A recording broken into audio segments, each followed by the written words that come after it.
Good morning, boys and girls. Today we're going to be doing chapter 36 in Front Desk. Where we left off, real quickly, she went trick or treating with some of the weeklies. And the other thing was she came up with some recommendations about sayings and expressions in English, and because Uncle Fung had lost his job for saying inappropriate things. So Mia wanted to make sure that he knew what to do next time. So here we go, chapter 36. The next Sunday, it was my mom's turn to take me out. I looked down at the shopping bags in her hand. My mom's favorite things to do, besides math, was going shopping. Well, not shopping exactly. We walked around the mall with empty shopping bags filled with toilet paper. We found the empty shopping bags in the mall parking lot a while back. There was a bright red one from Macy's and one from Mevrin's and a shimmery silvery one from the store called Charlotte Russe. My mother was so happy when we found them. She immediately went into the mall bathroom and stuffed them with toilet paper. Now, every time we went to the mall, we carried them. My mom says that people are nicer to you if you walk around with a shopping bag. Good to know. As usual, we poked around Macy's. A sales lady came up to us and asked if we needed any help. My mom said her line, "I'm just looking." Usually just being around new clothes cheered her up. Today, though, she seemed extra sad. "I don't know what we're going to do," she said. "The extra $20 a day for Hank is killing us. It's just killing us." She shook her head. "Maybe I should take a part-time job," she said. "I could see if any of the restaurants a part-time job. What about Dad?" I protested. Dad had enough trouble as it was, even with her help. He got so little sleep from being up all night checking customers in. Some days he didn't even eat dinner after he finished cleaning. He just crashed onto the bed in the living room. "Well, I have to do something," my mother said. Once again, I thought about my tips. I had about $100 now. I was hiding it under my bed in a Ziploc bag. My mother poked me. "Hey, isn't that?" she asked, poking. I looked up and saw Jason standing there. So this is at the mall. Jason standing there with someone who must have been his mom. They looked exactly alike, seeming just as surprised to see us there. Jason and his mother waved and walked over to us. It was hard not to stare at Jason's mom, specifically the humongous diamond on her hand. I thought I might go blind. "It's so good to finally meet you," Jason's mother said, extending a hand to my mother. "My husband has told me so much about you." She glanced at my mother's shopping bags and arched an eyebrow. I didn't know you guys shopped here," she said. My mother's face turned the same color as her shopping bag. I take it it's red. "We're just looking," she muttered. While she and my mother talked, Jason turned to me. "Are you buying new pants?" he hissed. "Are you buying a new face?" I hissed back. Jason tugged on my mom's arm. "Let's go," he said.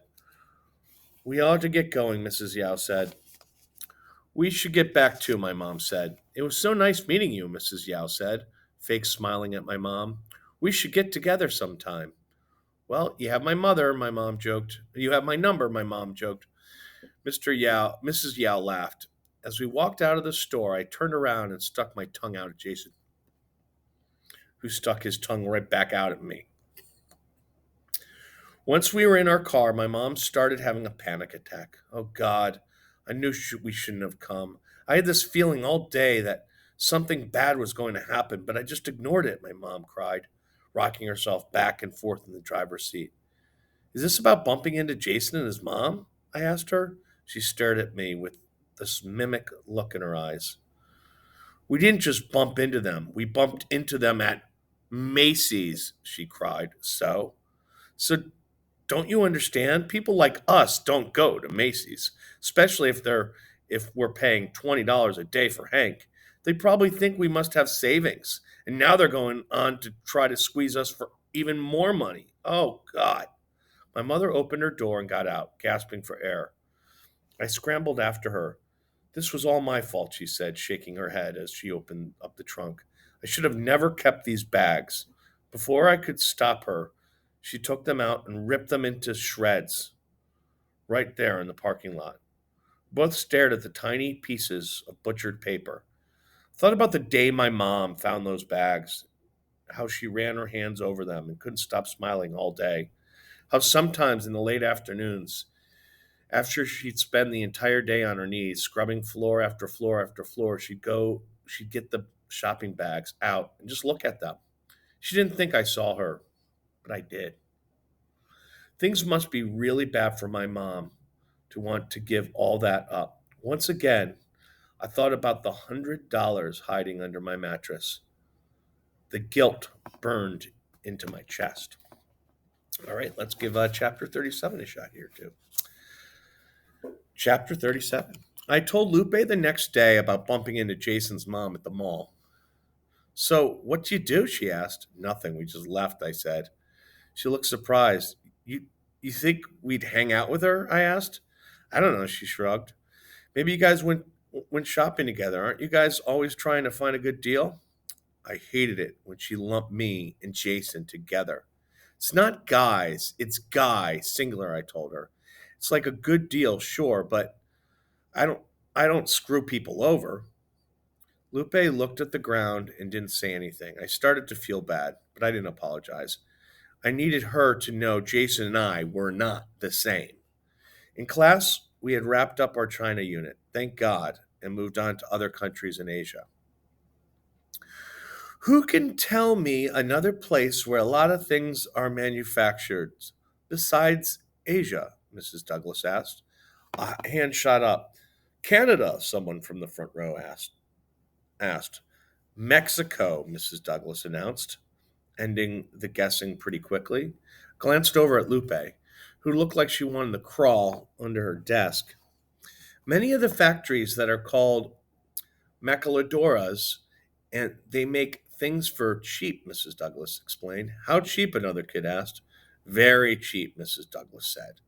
She told us that at some maquiladoras, workers made as little as 50 cents an hour. This struck me as hugely unfair, and I immediately raised my hand. How can they pay their workers so little? I asked Mrs. Douglas. It's supply and demand. Anytime a lot of people want a job and there aren't that many jobs, the salary goes down, Mrs. Douglas said. Thought about Mr. Yao's comment when we first came about how 10,000 other immigrants would take our job in 2 seconds if we quit. Okay, kids, Mrs. Douglas announced, we're going to play a little game. It's called Hot Seat. That got my classmates' attention. They all sat up straight in their seats, only to lump back down seconds later when they realized Hot Seat was an educational game, not a game. Here's the way Hot Seat worked. All right, I'm taking notes on this. Mrs. Douglas picked someone at random to represent the Maquiladoras. That person had 10 minutes to prepare his or her opening statement. Then they had to sit in the hot seat and answer tough questions from the floor. The rest of the class was the floor. The harder the question, the better, Mrs. Douglas said. With that, she reached into her hand of names and pulled out a piece of paper. Jason Yao, she announced.